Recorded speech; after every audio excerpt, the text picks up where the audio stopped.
Joining us in this episode is psychologist, author, and podcast host, Dr. Kelley. We're covering some essential territory today, from mentorship and mental health to the art of secure relating and managing relationships in today's world. For any of you curious about navigating the challenges of modern relationships or developing inner resilience, this episode will bring you a ton of insights. Anne brings a unique perspective on finding strength in our connections and managing the complexities of today's social culture. Let's jump in. Well, welcome to episode 10. Double digits. Yeah. And if it's not 10, we'll go back and fix it in post. Welcome to Founding Up Uncharted, your sidekick for life, where we're talking about mentorship, especially for Gen Z and the rest of us who have experienced it and what our experiences have been. But before we get started, let's do our intros. I'm Natalie Payton. I'm an actor, comedian, and podcast personality and co-host of Uncharted. Happy to be here. You're happier after lunch. I've eaten. I'm happy. Very cheery. I am Dr. Leon Vanstone, rocket scientist, storyteller, entrepreneur, co-host, co-founder, and many other things. Wow. I'm Dan Dillard, also co-host of Uncharted and co-founder of Founding Up, mostly finance background and many other things as well. And today, Our super special guest, and Kelley, you want to talk a little bit about what you do now, and then we'll dive into your past. Well, just after those intros, comedian, come rocket scientist. So I am a psychologist, author, educator, and podcaster myself. Love it. Personality. What is the podcast for our audience to go look you up? Our podcast is called Therapist Uncensored. So it is very done sweary. Very. And so it's like basically we're freed. Being a psychologist my whole life, you're always held back, kind of restricted in what you can say, feeling like you have to be careful. But there's so many people out there that don't get a chance to get into a therapist office, Right. Whether it's because they don't have finances or they don't believe in it or because socially it's not accepted. So we started the podcast about, so long ago now, 9-10 years ago, to kind of be able to get what we like to talk about out to the public. So That's so cool. It's kind of a similar theme of what we're doing, right? Yeah. It's mentorship. We feel like mentorship is one of those things that not everyone has access to until now. mm-hmm. And but it is one of those life-changing things that for many people. And we thought why not start talking about it, because it's not something that's just talked about all the time. So in a similar vein, getting that education out. So really, really love it. I was really impressed in our conversation. I can't wait till we get to that part about some of the things that you've written in your current book. You want to talk about the current book? We'll start out there if you want. Yeah, sure. Let's put it out there.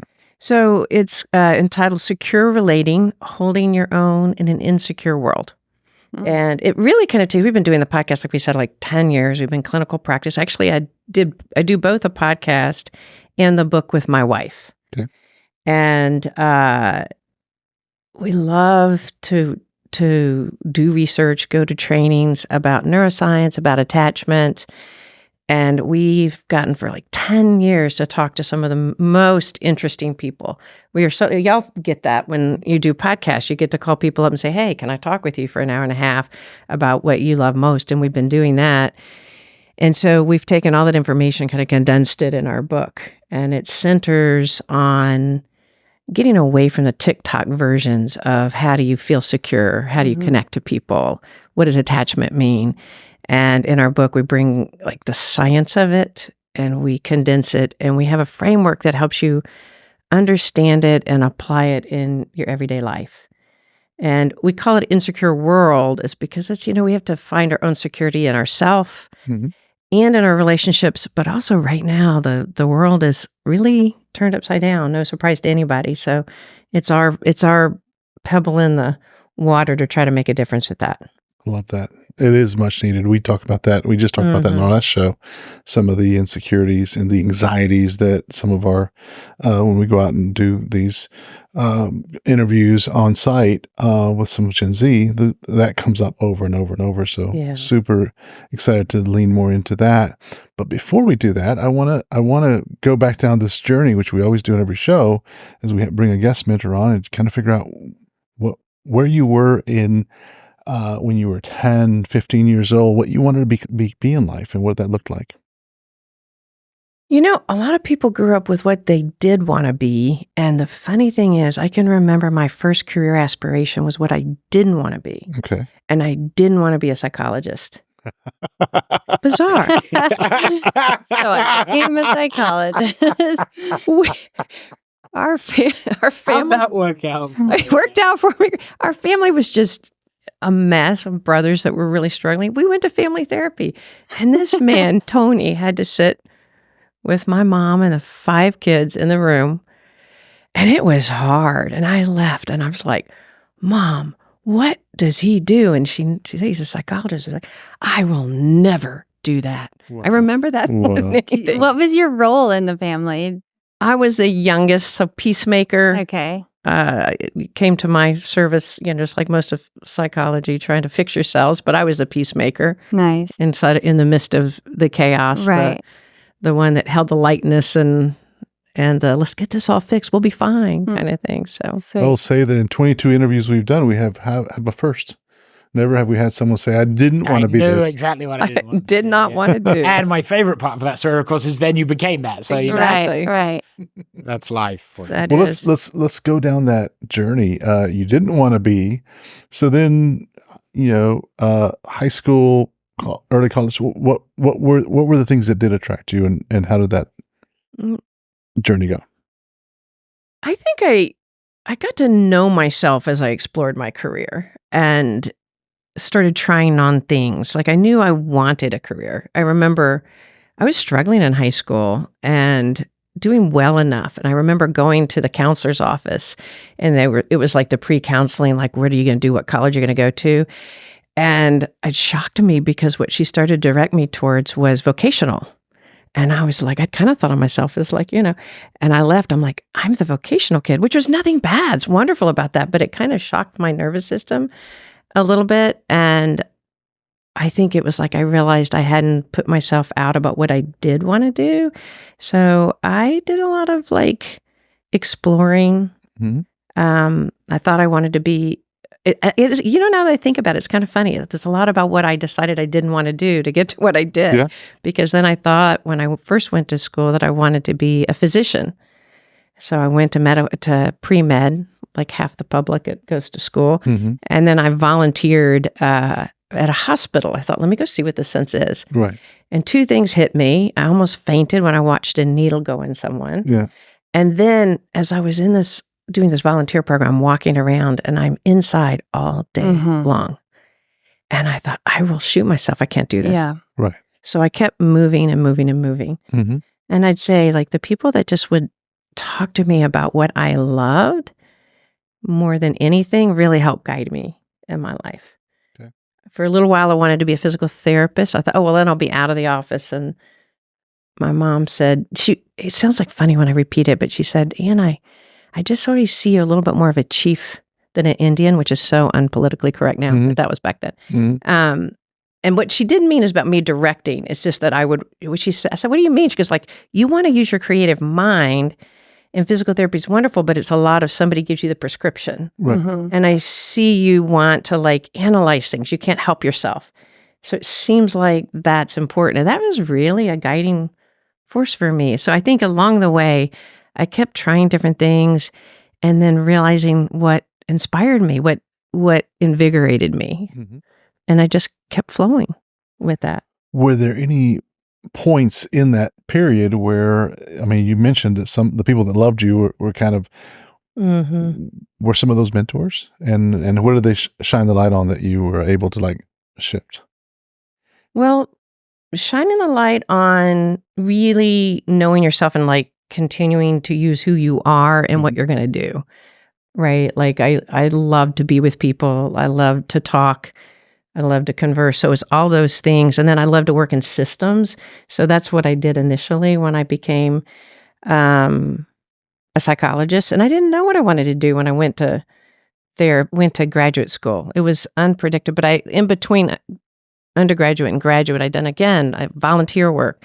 And I'd get out there and kind of play around with it. And the more I did that, the more I'm like, every time I go to this job, I love it. And every time I go to this job, I get bored. And so I just kept going that direction. And I would tell you, probably the biggest mentors were always my supervisors where I worked and helping me get to know myself, what my strengths. I waited tables for a long time, and then the volunteer works and things like that. And you get to talking to your supervisor.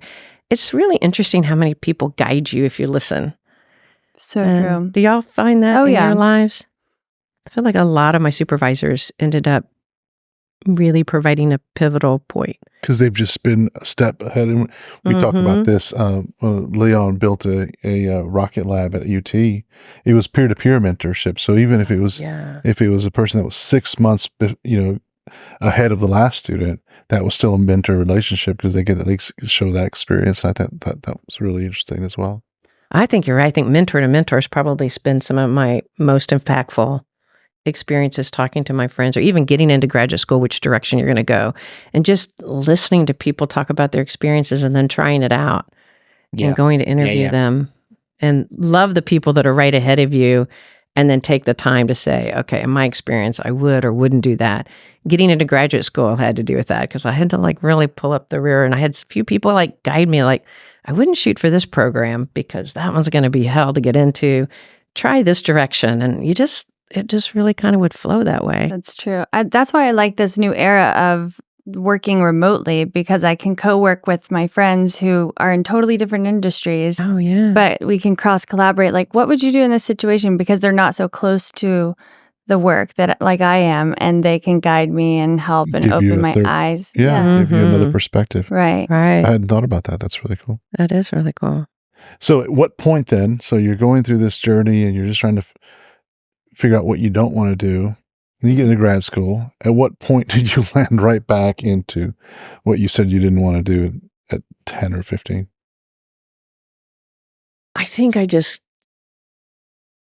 my resistance to it, the challenge to it, started coming alive to me as I got older, did some of my own therapy, and I got what Tony was doing. And so I think as I learned to really appreciate what was happening out there, the more I wanted to be part of it. Yeah. I never wanted to be in clinical practice, and I didn't for 10 years. I worked with juveniles who had been incarcerated, and we did trauma work with them. And I kept thinking, I'm going to run a system of trying to do preventative work. So my passion's preventative work. I never thought I'd want to sit in an office because I always wanted to do prevention. And went for the juvenile justice system for a little while to kind of learn how that was going to help me in the future. And then met some of the most amazing youth and people that just inspired me along the way. So I just kept leaning that direction. What was it about that experience? I'm just curious now. What was it about that experience? I mean, the inspiration, I kind of can put myself in your shoes, but not really. So I was wondering if you could share some of the things that inspired you to, because I could just imagine that feeling helpful to someone that is in need. And that's just as far as my imagination goes. That's a good way to put it. And it was feeling the complexity of things. When you go into a system and you can see how many parts are not talking to one another. Right. And you think the problem's right here. You've got this kid and he has a problem, and you're going to get in there and you're going to work with this kid, and you start realizing this kid has a problem because the system's really screwing him over and not attending to him. And you think, wait, I could sit here and complain, or be part of the change. I could start being part of it. So then I moved up in the system, started directing it, and just kept kind of going in that direction, which has continued with why we wrote the book and did the podcast. It's I didn't want to just be somebody that was just complaining about the systems. Right. And then I would find myself around the people. You know, when you're in work, you can be around people who are just kind of disgruntled, and their energy is focused on being disgruntled. And then you're around those people that go to lunch and their energy is, this really sucks, but you know what we could do? Right. And the more people I was with that had that kind of energy, that's who I gravitated towards. And those were the people that were doing systems work and doing graduate schools. Like, let's go see if we can have an effect. And that's really motivating for me. I like the idea of having hope and the desire for change and meeting people who want that and don't just lean into this sucks and will always suck. Yeah. So I can think of lots of people in my life, best friends, supervisors, who were, if I would come and bring an issue, they would turn it back to me and say, well, what do you think? And not everybody supervises that way. Right. Some people supervise with just trying to manage the complaints. I had a lot of supervisors that would say, what do you think? Why don't you form a committee? Right.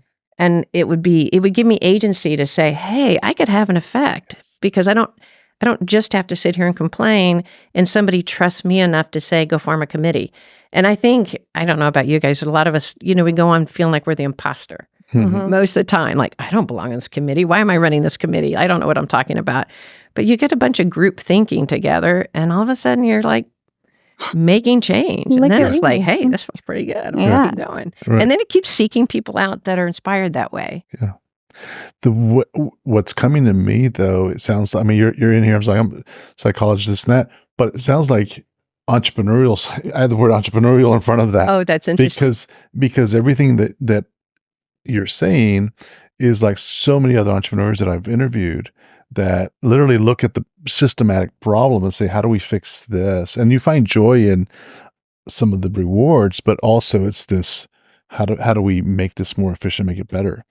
I love that you say that because for a while, my little graduate psychology self saw entrepreneurship and money as evil. And like, if I did anything, like I just have to do it and I didn't understand what business was and how powerfully important entrepreneurship is and how much it enlivens people to change their circumstance. And I had some people in my life, I think who really taught me how to get inspired like that to create something and to see, hey, I can really help create wealth for other people. By creating systems, it helped me shift my gear away from some kind of belief that if I did that, I was somehow participating in the negative system. Does that make sense at all? Yeah, it does. Well, and that's part of the premise of the show is that, in my view, we are, my background in finance, dealt with hundreds of families with their finances and helped them figure out retirement, figure out saving for college, all of these things. But what I got to see is it's almost like this box everybody gets put in, right? Yeah. And this is the peer pressure. This is the system. This is the way it's supposed to be. And at some point, when I shifted from that to building the magazine and interviewing all these entrepreneurs, I got to see where mentorship plays a big role, because mentors are the ones that kind of do what Natalie just described as this peer person that says, hey, but look at it this way. And it kind of opens up from that box to the rest of the world. We had one of our guest mentors that came on the show described it as being on top of a mountain instead of down in the middle of the city. You're able to get on top of the mountain and kind of see the bigger picture. And so, definitely kind of that's the shift that I witnessed. And I think Leon saw the same thing when he was building. He built, as I mentioned, this rocket lab at UT, had 250 students there. And he just kind of saw, by having outcome-based thinking and people mentoring each other, how these 18-year-olds were hot firing rockets, right? And it was just this incredible learning journey for themselves. And they were able to learn more about themselves and who they were through this mentorship program. So I think that's so exciting. So what you described there, totally makes sense as far as being able to, you're thinking one way, but then your experiences have led you to start thinking differently. Was it almost like you couldn't understand that helping others and making money doing it was okay? Absolutely. Okay. There was something about, even as a psychologist, like somebody comes to my office, they need help, and then I charge them money for it. Right. It feels just wrong. It just feels like you're supposed to be out there just giving, and the idea of taking while you give, the reciprocity, right? It was an odd thing for me to learn. And I had mentors. I know one of my coworkers, Bob Motes, when he was teaching me, like, oh no, you're going to need to go up on your fees. And I'm like, how can I do that? That just seems impossible. And if you don't teach people through your actions about to ask for what they need and how to do it in a respectful and honoring way, then how do you anticipate helping them learn to do it? And knowing your worth and representing that for your clients or patients. Right. And then you can use the money for all sorts of different things in your ways. Right. And then that's why we created the podcast. There's no money involved in the podcast. People can just hear it and listen. So it's another way to give. So those that could afford to come would come. And I felt deep connection and do feel deep connection and grateful that that gave me the opportunity to have what I had. Right. But I had to learn to do it without guilt. Like it is okay to have this transition, this engagement with one another.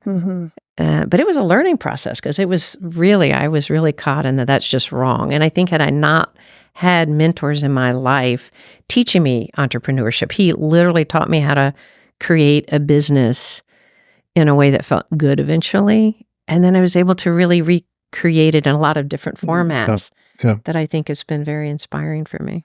Well, it's easy to and you can see it in social media and other places where there's all these complaints. It's easy to talk about something that you don't understand. So entrepreneurship and maybe these guys, these billionaires making all this money, and it's just really easy to get negative on that. But going through the grind of starting a company and going through the grind of providing the value, you look at what just Jeff Bezos has done, right, and creating Amazon, and how it's. I was talking to my dad the other day. He wanted me to order him some coffee, and I was on the road out. He lives an hour away. I was on the road out there when I ordered it, and I got there and I worked with him for about an hour, and the coffee shows up, and I'm like, I love Amazon because this is true value. Like, it saved me time from doing that. But in the startup world, the hours, and we're going through it in our startup, the hours, the amount of effort it takes to go from 0 to 1, it is a ton of work, and you have to choose to do that. Nobody's telling you to do that. Right. You have to choose to go change the system. You see something that's broken, that's not right, and nobody's giving you permission. You're like, well, I'm going to go build something, and if it works, it works, but it's a lot of risk. So I see, based on what you're describing and kind of some of the reservations about money and entrepreneurship and all that, but then you see the other side of that coin, and you see about all the work and the value that goes into building something, and then it's the market that says it's valuable because they showed up and said, yes, what you've created was something that I want to buy. So right, and it's only going to make it if it's out there because somebody needs it and wants it. It really highlights too, like having to look at. We can get so blocked by our own assumptions and the way we were taught in the world. And I think I had this having a single mom who was always poor, I think I had this limiting thing and to be able to kind of expand that to say, wait, I can get out there. The word we use a lot is agency. Like by helping people know you have agency to like, oh, I can fix a problem, make a difference, and help people along the way. It's not an either or. But I had to also check out my assumptions about what blocks were coming in, what judgments I was having. And I think that would be another side of mentorship, obviously coming as a psychologist, that is so important, is like people out there that are your friends and coworkers that challenge you on certain dynamics you have. You have an opportunity to learn or to just feel criticized. Right. So true. And I think it's that mentorship, like, people going, why would you do that? That just, stop and think, where does that come from? And actually asking, well, where does that come from, can really be a pivotal change. Especially when you look inwards. Yes. Where did that assumption come from? What am I holding? That's a lot about what our book's about it, but what are we holding inside that is a limiting belief that could be based on our own family history, but it's also based on the system we're raised in and the system we're trying to change. And so we have all these assumptions and fears, and people help us question that, and we have to be open to it. Like your friends kind of going, wait, why are you stopping there? Right. It's another way of receiving mentorship is like, what are your limiting beliefs? One of the things that I want to make sure we have time to talk about is, we were talking about a little earlier, this kind of culture that we're in today, and where technology has taken us today, and I want you to expand on it a little bit more because I know I'm going to fumble it. But essentially, the gist of it is this cancel culture, not necessarily cancel, but also like block and just I'm going to, people are more of a commodity than a community. How would you describe? I know you were describing it to me a little bit differently, but I actually want to touch on that. Well, one of the things that can help us live to our best selves, like we think of if your nervous system as having kind of two primary goals in the world, and that is to keep you safe and to help you connect with other people. We need both, right? We come to this world, if we don't have connection, we're going to die. And our body knows that. And so we learn how to read people and how to connect in order to survive. And the reason I drop into that is knowing the difference between when we are in our protection system and when we're open and in our connection system is probably the most important thing to be able to realize. And the more we feel threat and our amygdala gets activated, the cortisol starts running through our body, certain parts of our mind, basically, if you were going to see it on an fMRI, kind of quit lighting up and other areas light up really intensely. And when we're in threat, the parts that protect us are what lights up. And so we really can't connect to one another. We can't feel safe. We can't feel warm. We can't be curious. If we're threatened, we're not curious. If we're threatened, we're not open to anybody else because we just have to survive. And it activates all of that part that helps us be self-centered. I'm not going to be thinking about anybody else. If I hear a loud noise, I'm just running, right? And then when we feel safe and open, this other part of our body, our connection system, our oxytocin, the thing that makes us want to talk and make eye contact, is activated. And it's what brings us together. And right now with technology and with the tension that we have around us, there's things that kind of keep us chronically. And I think Gen Z, and this is what you and I were talking about, probably more than any other generation thus far, has had more to their nervous system activation that is different, that keeps them in this state of, I don't feel safe. And then there's things in social media, et cetera, that promotes that doesn't promote, oh, if I get on and I meet you and I'm going to sit and have a conversation with you, this is going to feel really good and I'm going to feel really warm. And instead, I'm conversing through text and you could ghost me at any minute. And the worst thing is, if I can say something stupid, if I meet you on a dating thing and I say something, I'm not funny and I'm not witty, and all of a sudden you quit talking to me. It's just ghosted. That didn't used to happen to us. We might start to realize we were losing favor with our joke, or you know what I mean? But now there can be such quick cutoffs. We have a big part of cancel culture right now, which says, if you do something or say something wrong, then I have the right to, basically, I have to cut you off, or somehow it reflects on me. Well, what that's promoting is disconnect and fear. So then we live in this part that not only is more guarded, but is also not feeling the connection that you would feel. You don't get to experience it in your body. And the sad thing is, the more we do that it's just like anything else. You use it or you lose it. So if we're not using our connection centers, we're connecting with eye contact through voice, and instead we're doing it all on text, that part of our mind starts to atrophy. Does that make sense? Like, it's a long answer to a very... No, it's exactly where I wanted us to go, because it's an important thing. The other thing that comes to mind is it doesn't allow you to train to overcome. Overcome objection, like, communication is difficult, but learning to communicate, and it's this process, it's like anything else, learning the quirks of another individual and where you see eye to eye and where you don't, and how to still come to an agreement, or how to navigate those waters, is an important skill. And if we just say we don't want that skill because we can just cancel and go, you're just missing out on that. And that's going to be something that I find that if you don't learn that lesson at one point, that lesson is going to come back over and over and over until you actually do learn it. It's just this game of life. It's like, at least for me, it's like, if I don't learn the lesson, it's going to come back. And so that's the thing. If you don't learn it in your It's so dailies with true. your friends and how to overcome and how to be in community, and part of being in community is navigating those kind of waters and still coming out with a positive result, hopefully, or at least learning more about yourself and how you interact. But if you just choose to ghost, Yeah. Just if you ghost, something made me feel uncomfortable.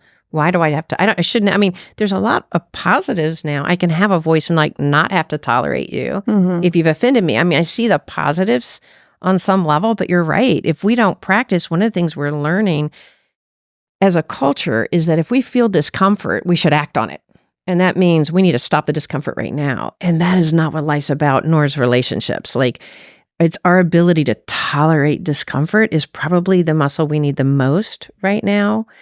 And instead, if somebody makes us feel uncomfortable, we feel the activation in our body. So we think we have to act on it. So now I need to cut you off, or I need to speak louder and cut, one way or the other. or yell and then cut you off. Yeah. Which And so causes divisiveness. you don't tolerate it.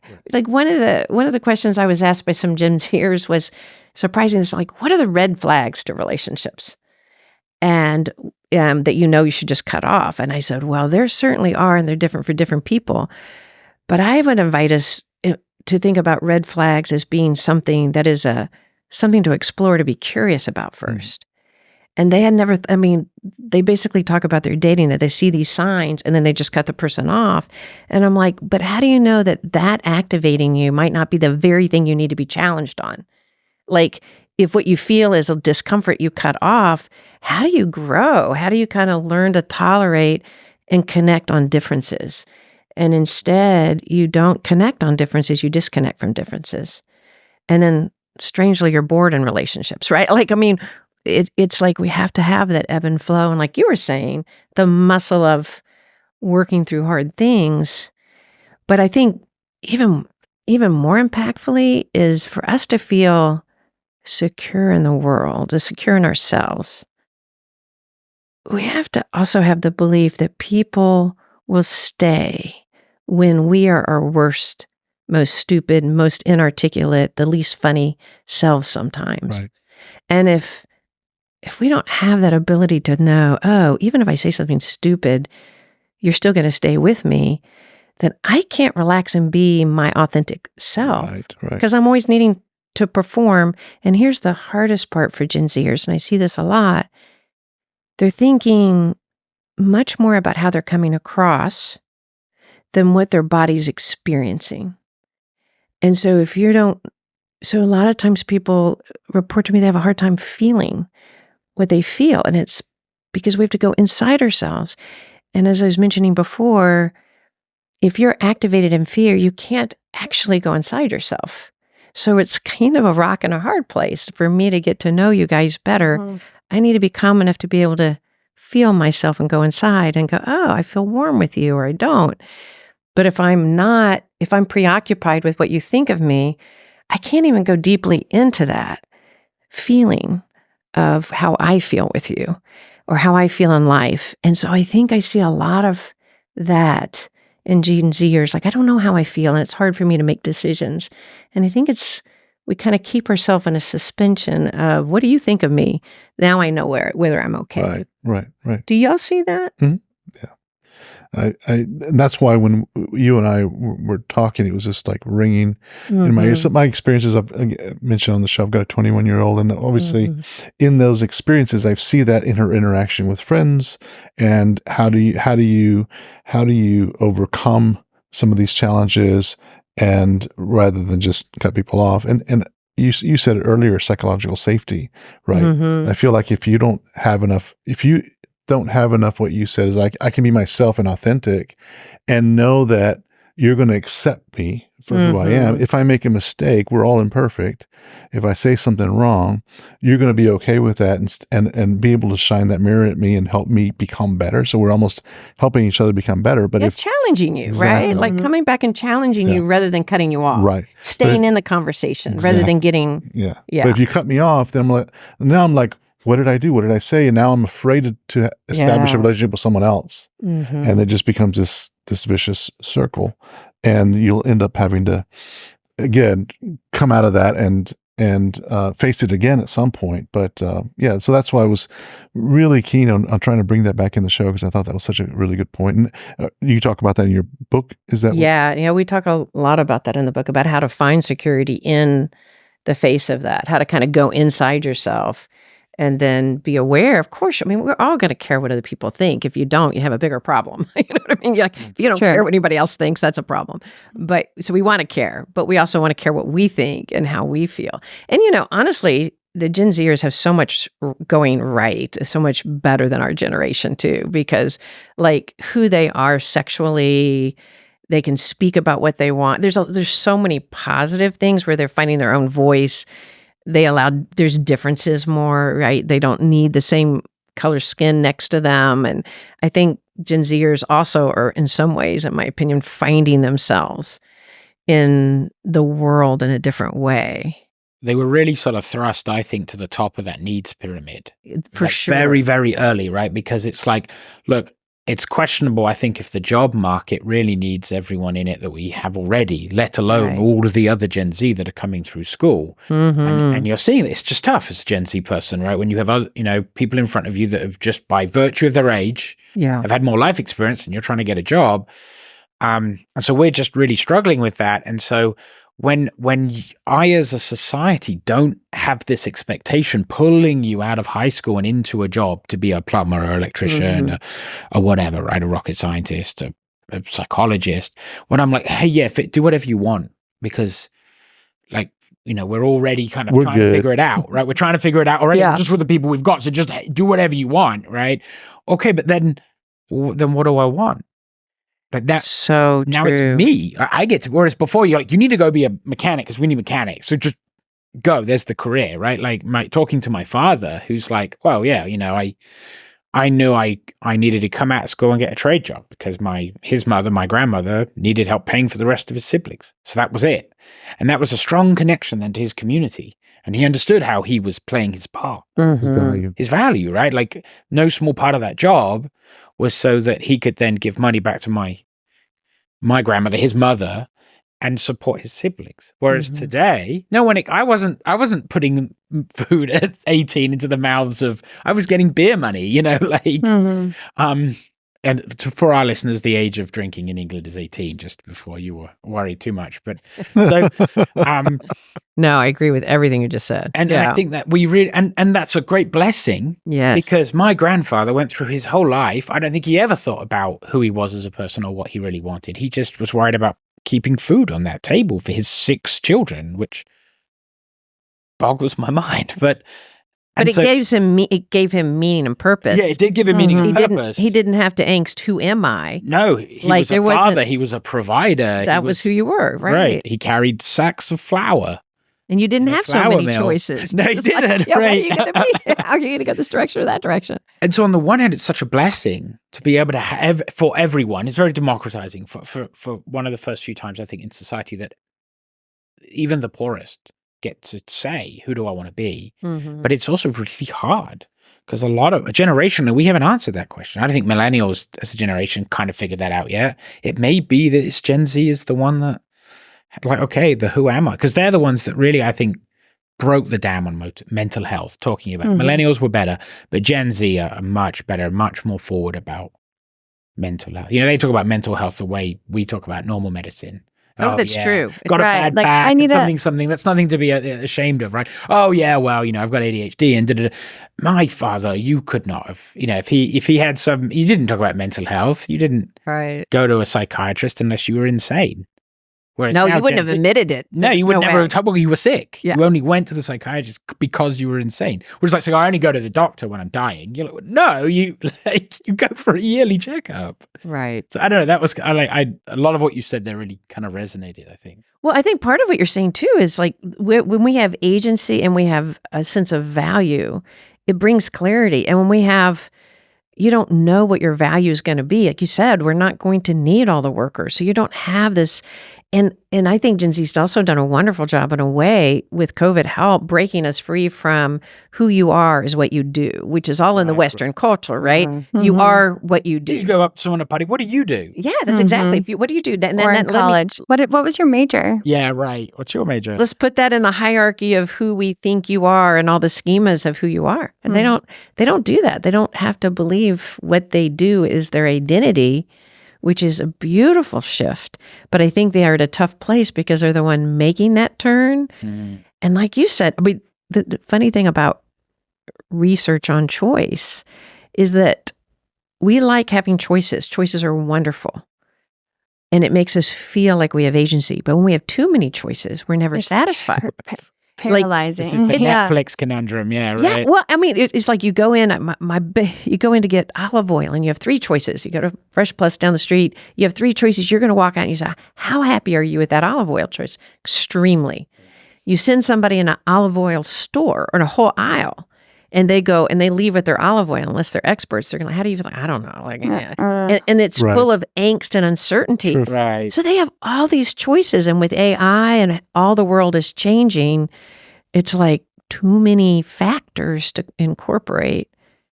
And then when you can't really decide what inspires you, that's the other thing. It's like the thing I was mentioning earlier is that when you've been trained to look outside a lot, it's really hard to feel your own passions because you've got so many things that will fill the free moments. Right.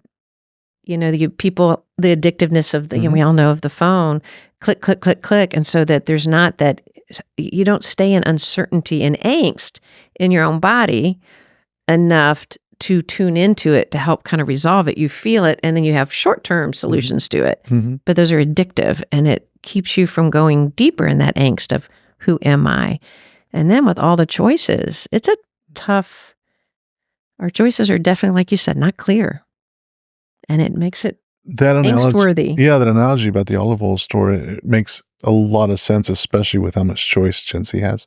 Because then, it's the angst. Did I make the right choice? Is that the right thing? Even at a restaurant, I don't know what I want because there's so many options. There's so many options, and then if I didn't get this, the whole thing is like there's so many options, but you can always get a better option, right? If you keep clicking, right? Which inherently, then, if you can give back, if you give somebody a piece of art, and you say how much do you value it, they're going to say love it because you got it for free and you love it. You give them the same choice, the same three pieces, they pick it and you say, what do you think of it? But you can give it back if you don't like it. They don't like it as much. The feeling that you can give something back and something better is around the corner keeps you from liking what you have. Wow. So think about dating when you have an endless amount of dating apps and you think there's always another person. There's always another person. And did I stop before the next one? That could have been. Was the next one, was that the one? We didn't have all those choices. At least I didn't. Right. It's like, who did you meet sitting next to you was your big. Exactly. Yeah. At the bar. At the bar. Where, ladies and gentlemen, me and Dan met for the first time. Another thing I really liked about what you were saying, which I thought was interesting, was your point on diversity. Because Gen Z are a very, diversity forward generation. And it is interesting, though, because diversity at the end of the day, I think, is diversity of experience. And that comes in many different forms and everything else, right? And then you want that. You want diversity of experience because that helps to broaden your worldview. That helps you to learn from each other, from people with different expectations of the world and different assumptions of the world and different experiences in the world, right? It is enriching. But to your point, if you start cutting people off that you find offensive or even just as you say, right, if the conversation just isn't quite going the way you want it to on a dating app or something, right? And you're like, okay, I'm done with this. Like you said, there's another, I've got a laundry list of people to get through. You say one thing and okay, you're out next. Well, you say this, it means that you interpret. You say this, so this means this about you. Right, and you're out. Yeah, you're out. But it what it does is it means everyone around you is just like you. Yes. Right, instantly, right? By an immediate self-selection, there are no awkward moments. You unselected for them, right? But then how are you going to grow? Exactly. All of the growth periods in my life have been some of the hardest. It's what motivates you to change. If I'm in a nice place, there's beer on tap, pizza comes whenever I ring the bell, all of the movies and the TV are great, I'm not leaving. That's exactly true, yeah. If the room catches fire, okay, we're out, let's go, right? And so it's an interesting one for a generation that's so diversity forward. And I have seen them in my experience with undergrads at UT, I had watched them do this in certain groups. They will self-select for groups that look diverse, just looking at them, but they're all the same. Yes. Like they're all the top 10% students from middle class, sort of upwardly mobile families. They have quite similar experiences in life, and they kind of group up like that. And Absolutely. they weren't actually, some of them, that diverse, and they didn't like the people that were, it was the conservatives and other people that had these different experiences, and they didn't want them in those groups. And I thought that was very interesting, to observe, because I'm like, you look different, but you kind of all think the same. Yeah, we do. We self-select and what brings us comfortable. And I can comfortability, and I can relate to that. Like and I've really challenged myself more and more and more in the last 3 or 4 years, how much I would select out based on political view. You had a certain political view, no interest in talking to you. And yet, the more we do that, the more we're not having the deep conversations. And then you get your own group and you think, we're the right ones and they're the wrong ones. Right. And the funny thing is, the sign, when I was mentioning that we have to know our telltale signs, whether we're in our protection system versus our connection system, one of the telltale signs that you're in your protection system, so you're not fully integrated in your mind, is that you think your position's always right. Yeah. Like you think you're right and the other people are wrong. It's actually a sign of insecurity. Right.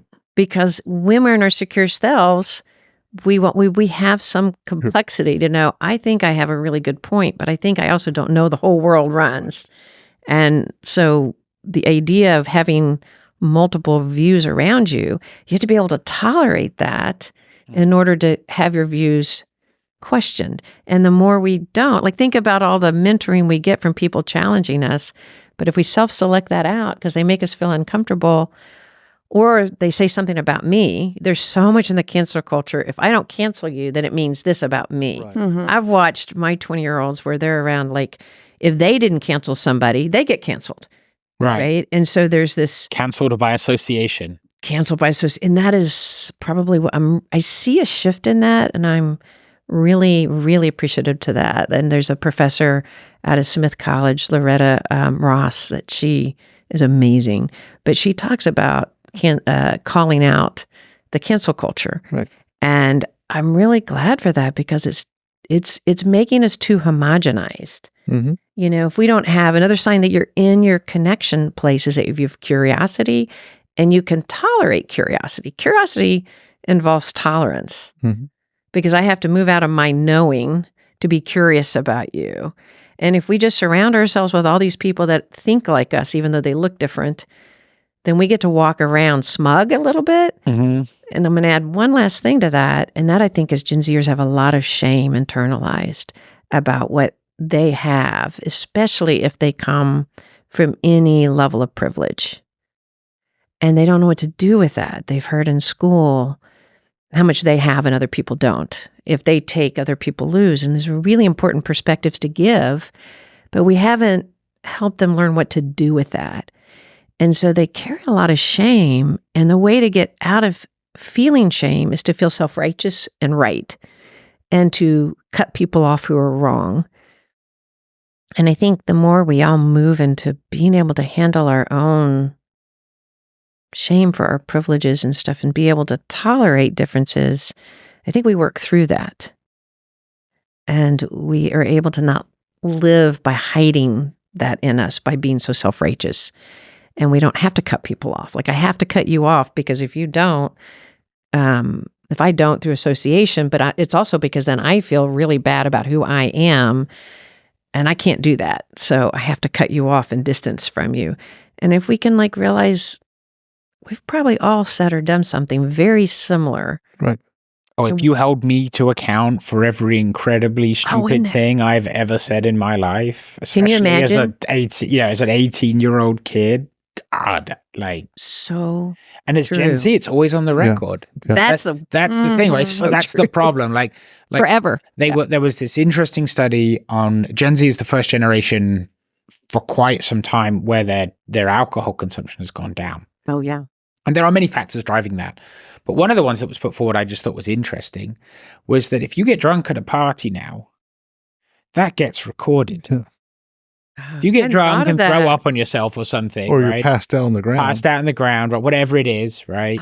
And that's the first thing people do. Before it was a joke. First thing people do. It was a joke. Everyone laughs at you the next day at school or something, whatever. And you get Sharpie on your face or something. A week later, everyone's forgotten it happens and no one cares. Now, it's not only is it recorded, it's on the internet forever. So in 30 years, I hadn't thought of that. When you go to get a job and someone searches your name to do a bit of diligence on this new employee and boom, that comes this video. Right? Like, man, when everything's on the record, because I am a very different person to the person I was 5 years ago, 5 years before that, and so on. And you want that freedom to know that you're going to continue to grow and become and expand. And learn to be challenged instead of cut off. And not be shamed for who you were for the rest of your life. Exactly. Yeah. And I have a young son, a 2-year-old son, and I think, how do I create a safe environment in where it's safe for him to fail? And I thought the same thing with the Rocket Lab, in some literal senses, but also metaphorically. How do I create a safe space where these kids can fail, either by blowing things up, but also, there's still a lot of interpersonal relationships they have to manage, and you have to get ready for the workforce, and that will involve conflict and people criticizing you and your designs, everything else. But really, that never goes away. Even as an adult, you need to create safe spaces where we can all fail and then, dust ourselves off, pick yourself back up. All right, that was a bad choice. I'm going to salvage my life experience from that as I can. And I'm, going to go on to the next thing. Just as with my son, when he falls on his face, we dust ourselves off and we pick ourselves up. And now if he falls on his face, most of the time he doesn't cry, he gets up, he dusts his trousers off and he keeps going. But he's expecting that he's going to fall and it's going to be okay. Right. And he can sing a song about it afterwards. And I think that's the piece that cancel culture misses in some sense. It's absolutely right to call someone out that's perhaps behaving inappropriately, but to then just delete them from existence. Right. And not say, no, you need to do better. I'm going to hold you to a higher standard. Well, and we should call this for what it is. It's peer pressure, right? Right. It's like, these terms, cancel culture, but it really amounts to peer pressure and bullying, right? Because you're really bullying someone out of existence because we're all... And in fairness, it's not new. Right. I mean, I remember when America canceled French fries. Remember that? Yes. Freedom fries, remember? Because France wouldn't go to war. Oh, gosh. Yeah. That was it's one true. of the first cancel cultures. Cancel culture is to try to control. But if you think about it, it is bullying. I agree. And why do we bully? We bully... because we don't feel shame. safe. Right. You don't bully. You don't have a need to stand over somebody unless you have shame and fear. And that's my point with the shame. It's like, I'm going to cancel you because you've done something instead of deal with the fact I've got a long list inside of me that I would die if somebody found out. So I'm going to get more self-righteous and point over there where if you're just like, oh my gosh, some of those most important points where you've screwed up has changed you. And hopefully along the way, you had people where you could talk to and they were like, and you could admit, God, I did this. And they're like, oh my God, that's awful. I've done that too. Yeah. And then you can then relate we join. And grow. I've done that too. And I'm not saying good for you. I'm like, God, I've done that too. Yeah, that was dumb. Yeah. We were dumb, weren't we? Weren't we? But then it's like, oh, we're both human. Right. And honestly, that inspires us to be our better self. Right. The shame and the call out, it just inspires you to live in fear. And the more we live in fear, again, if we live in fear, we're not in connection. So we're not helping those other individuals by calling people out. And I just had a wonderful conversation with Pam Benson Owens. I don't know if you know her, but she is over there and runs Six Square. But one of the things she talked about is when some of her friends try to help her if somebody's racist against her and they start calling them out. She goes, that doesn't help me. What do you think you're doing? You're not helping me. Right. If you are coming out and on my behalf, being shaming of other people. Mm-hmm. Hold your own. Don't do that, right? Like, and what she was pointing out is we're shaming other people for saying something racist because we're not dealing with our own racist biases, you know?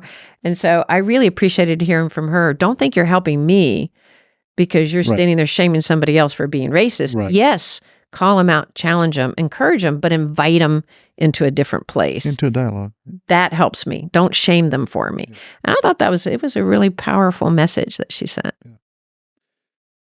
Wow, what an episode. I think we're out of time. We're there. We didn't even get to our questions, and that's okay. Are you sure? Sorry about that. No. We got to our book. Look, we should show. I think we're just going anyone who to have doesn't a part 2 with Ann Kelley. Okay, sounds good. For anyone, here you go. Here's the book. Thank you. Secure relating. I love the colors. Yeah. I definitely would love Sincerely. to have you back. So I think there was so much here that Gen Z needs to we all need to hear, right? Mm-hmm. But especially Gen Z as they're facing, as you were saying, some of these things they made so much sense. And you, Leon, whenever you were talking about the various, I guess it was in all the conversation, but essentially feeling special. I think one of the things that I recall as a kid, mom always made you feel really special, right? Yeah. And that has gone away. If we're all a commodity now, if you can just swipe, and you're the next thing. Right. It's where's the special star that's inside each and every one of us? And I still believe every one of us has this gift that we can show to the world. Mm-hmm. But if we allow technology and just our systems to make us feel like a commodity, then we will become that. So the idea is, let's not do that. Let's be that special star. And we'll end this episode with that special star statement. But I love that because what you're doing is tune in, like we keep talking about what's happening, but tuning into your uniqueness. And it's okay if you're shifting and different in somebody and helping each other stand out as different and not having to conform. Yeah. Let your people, and it's so hard for sometimes them to let people know that they're special. It's like this feeling like it's vulnerable to tell somebody else they're special. I like that. Let's challenge the audience. I like it. Tell someone they're let's special tell someone today. they're special today. Leon, I think you're very special. I have heard that feedback before. Not always in such a positive light. Not always in a positive. Me too. I appreciate that. That's awesome. Thanks for being on the show. Oh, it was really fun. Thank you. Enjoyed it. Appreciate it. Yes, thank you, Ann. Thank you. And that's a wrap on episode 10. Thank you, Dr. Ann Kelley, for breaking down so many timely topics, from the power of secure relating to managing connections in a turbulent world.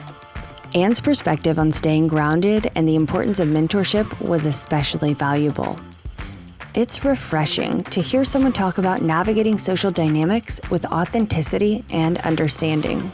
Be sure to check out Ann's book, Secure Relating, Holding Your Own in an Insecure World, and her podcast, Therapist Uncensored, available wherever you get your podcasts. Both are great guides for anyone looking to strengthen both personal and professional relationships.